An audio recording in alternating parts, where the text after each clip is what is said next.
ஏசாயா இறைவாக்கு புத்தகம் 60ஆம் அதிகாரம் 20வது வசனம். ஏசாயா 60:20.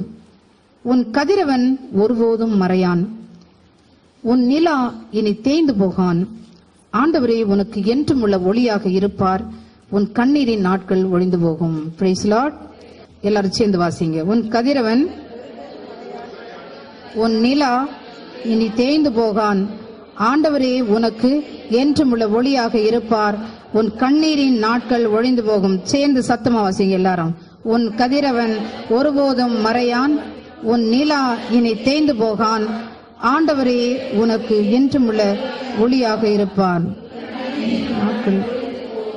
பிரியமானவர்களே, உங்களுடைய துன்பத்தின் நாட்கள், உங்களுடைய கண்ணீரின் நாட்கள் கடந்து போய்விட்டது, ஆண்டவர் அதை எடுத்து மாற்றிட்டார் அப்படின்னு சொல்லிட்டு நீங்க விசுவசித்து ஜெபிங்க.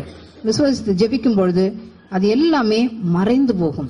எப்போ நீங்க ஆண்டவரை விடாப்படியா பிடித்துக் கொண்டு கண்ணீரோடு ஜெபிக்கும் பொழுது குடும்பத்தில் இருக்கிற குழப்பங்கள், குடும்பத்தில் இருக்கிற சந்தேகங்கள், குடும்பத்தில் இருக்கிற சண்டை சச்சரவுகள், குடும்பத்தில் இருக்கிற வறுமை, குடும்பத்தில் இருக்கிற வியாதி, குடும்பத்தில் இருக்கிற சமாதான குறைவு, அக்கம் பக்கத்தில் இருக்கிறவர்களால் உங்களுக்கு ஏற்படுகிற நெருக்கடிகள், இது எல்லாமே ஒழிந்து போகும். உன் துன்பத்தின் நாட்கள் மறைந்து போகிறது. உன்னுடைய கண்ணீர் துடைக்கப்படுகின்றது. உன்னை ஒளிவிருக்கின்ற சூரியனும் சந்திரனும் ஒரு நாளும் மறையான். அது கடவுள். கடவுளுடைய முகத்தின் ஒளி உன்னை எப்பொழுதும் பிரகாசிக்க செய்து கொண்டே இருக்கின்றது என்று சொல்லி ஆண்டவர் சொல்கின்றார். கண்ணீரோடு கூட ஜெபிங்க. ஆண்டவர் விடுதலை கட்டளையிடுகின்றார். பிரைஸ் லார்ட், பிரைஸ் லார்ட், ஹல்லேலூயா. எனக்கு ஒரு சகோதரனை தெரியும். அந்த சகோதரன் ஒரே ஒரு மகளை பெற்று அருமையா வளர்த்தார். அந்த பிள்ளைக்கு எல்லா சீரும் சிறப்பும் செய்து பாம்பேயில திருமணம் செய்து கொடுத்தார். அந்த பிள்ளைக்கு குறைவானது எதுவுமே இல்லை. நல்ல படிப்பும் கொடுத்தார். MBBS வரைக்கும் படிக்க வச்சார். அந்த பெண்ணை திருமணம் செய்துட்டு போன அந்த மாப்பிள்ள ஒரு இத்தாலியன் எம்பசியில வேலை பார்க்கறவர், 1.25 லட்சம் சம்பளம் வாங்குறவர். பாம்பேயில போய் குடியேறினாங்க. நல்ல வீடு, 2 கோடி பொறுமான அளவு வீடு. அவருக்கு 1.25 லட்சத்துக்கு சம்பளம். மாப்பிள்ளைக்கு தக்க காலத்தில் ஆண்டவர் ஒரு ஆண் குழந்தையும் கொடுத்தாரு. அந்த குழந்தைக்கு 5 வயசு நடக்குது. நல்ல சந்தோஷமா இருக்க வேண்டிய குடும்பம்.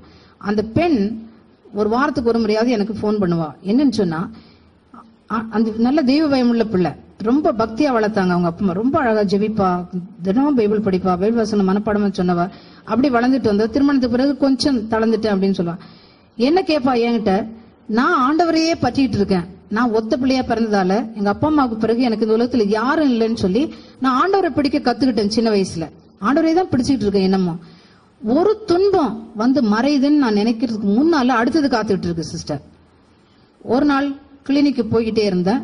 கால் தவறி சுளுக்கு வந்துடுச்சு. அந்த சுளுக்கு போய் மருந்து எடுத்து சரியாயிடுச்சு. நாம் சரி போகலாம் சொல்லிட்டு கணவர் கார்ல விடுறதுக்கு போனாரு.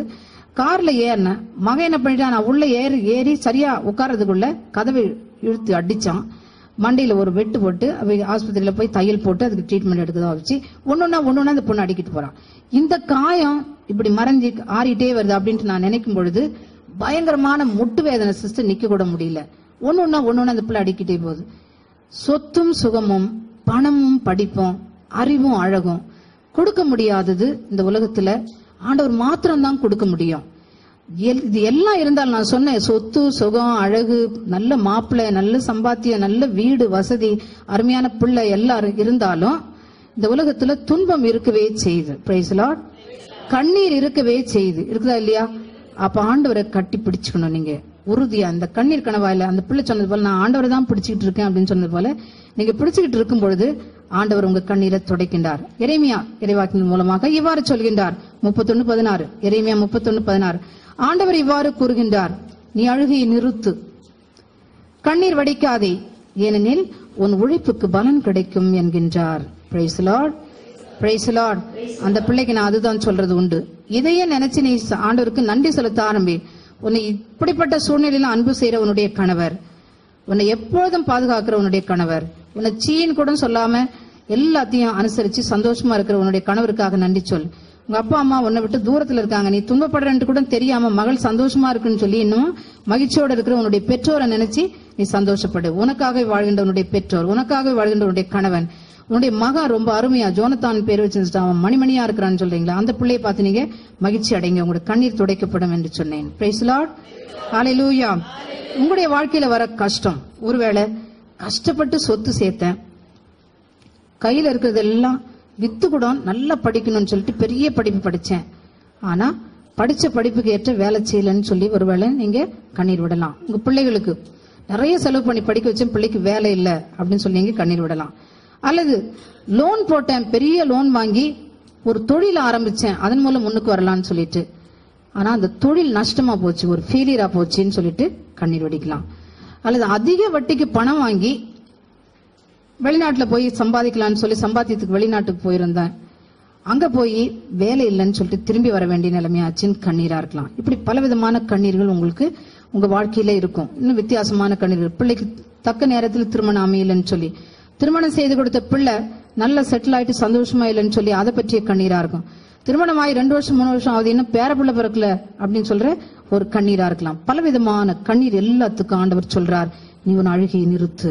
எரேமியா 31:16 மூலம், நீ உன் அழுகையை நிறுத்து, கண்ணீர் வடிக்காதே, ஏனெனில் உன் உழைப்புக்கு பலன் கிடைக்கும் என்று சொல்கின்றார். அன்பார்ந்தவர்களே, கைவிடப்பட்டவருடைய கண்ணீர் ஆண்டவருடைய சமூகத்திலே எப்பொழுதும் சென்று சேரும். Praise the Lord, praise the Lord. Sirach ஞானம் 35:14-15. சீராக் ஞானம் 35:14-15. கைவிடப்பட்டோரின் வேண்டுதலை புறக்கணியார், தம்மிடம் முறையிடும் கைம்பெண்களை அவர் கைவிடார். கைம்பெண்களின் கண்ணீர் அவர்களின் கன்னங்களில் வழிந்தோடுவதில்லையா? அவர்கள் சிந்தும் கண்ணீர் அவர்களுக்கு எதிராக அழுகுரல் எழுப்புவதில்லையான்னு கேட்கிறார். பிரியமானவர்களே, உலகத்துல ஒடுக்கப்பட்டவங்க, கைவிடப்பட்டவங்க, கைம்பெண்கள், இவருடைய குரல் ஆண்டவருடைய செவிகள்ல விழுது. அவர் அதை பார்த்து கொண்டிருக்கின்றார். நிச்சயமாக நீதி வழங்குவார். அழுகின்ற கைவிடப்பட்டவர்கள், கைம்பெண்கள், துன்பப்படுகளுடைய கண்ணீரை ஆண்டவர் ஒரு நாள் தேற்றுவார். ஒரு ஆகாரனுடைய அழுகுரலை ஆண்டவர் கேட்டார். ஒரு நீரூற்றை திறந்து அந்த இஸ்மாயிலுக்கு ஒரு வாழ்வு கொடுத்தார். ஒரு நெகோமி அழுதா, தன்னுடைய பிள்ளைகளை என் கணவனை இழந்துட்டேன்னு சொல்லி, தன்னுடைய மருமகள் ரூத் மூலம் அவளுடைய சந்ததியை உயர்த்தி பிடித்தார் ஆண்டவர். அப்படியே நம்ம சமுதாயத்தில் நம்ம பைபிள்ல பார்த்துட்டு வரோம்.